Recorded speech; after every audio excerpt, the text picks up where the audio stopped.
hasil dari kami tentang 99,9% palsu itu tidak berubah, tidak bergeser satu mili pun. Kan kita semua sudah tahu bahwa gelar perkara ini adalah hanya pemaparan dari para penyidik.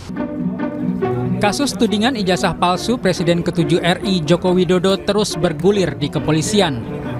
Polisi sudah melakukan gelar perkara khusus di Mapolda Metro Jaya.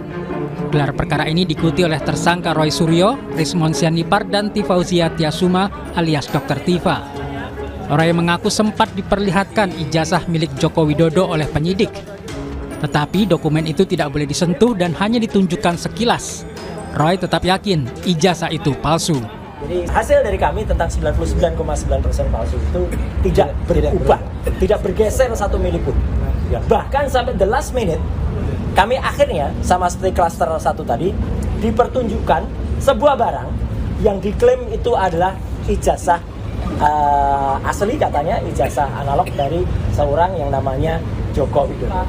Dan untuk pas foto yang tertempel di barang yang disebut ijazah itu, saya dengan lantang dan tegas mengatakan saya sangat ragu bahwa itu usia sudah lebih dari 40 tahun. Terlalu tajam, terlalu baru barang itu sebagai sebuah foto yang dicetak dengan kertas foto di tahun 80-an. Kuasa hukum Presiden ke-7 RI Joko Widodo, Yakub Hasibuan, mengatakan gelar perkara khusus ini untuk memaparkan progres penanganan kasus tudingan ijazah palsu Jokowi, mulai dari proses awal penanganan hingga pemaparan langkah-langkah selanjutnya yang akan dilakukan penyidik dalam kasus ini. Yakub menyebut gelar perkara khusus tersebut bukan sebagai bentuk pembuktian perkara tudingan ijazah palsu kliennya. Namun kan kita semua sudah tahu bahwa gelar perkara ini adalah hanya pemaparan dari para penyidik untuk memperlihatkan nih dari awal sampai sekarang ini apa yang telah dilakukan dan langkah-langkah selanjutnya seperti apa. Jadi ini bukan pemeriksaan eksaminasi mengenai perkaranya, bukan pembuktian perkaranya, karena pembuktian nanti di pengadilan. Jadi kalau ada narasi seakan-akan disinilah nanti akan dilihat apakah sudah dilakukan, sudah benar atau tidak, itu salah narasinya. Jadi kita hanya melihat saja nih pemaparan dari para penyidik.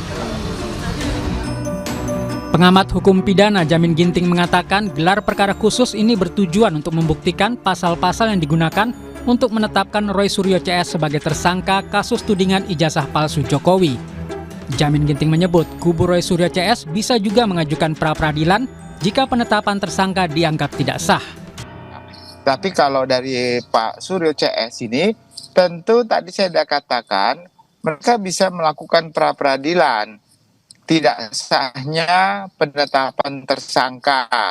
Tadi sudah disebutkan oleh kuasa hukumnya tersangka yang belum pernah diperiksa sebagai saksi.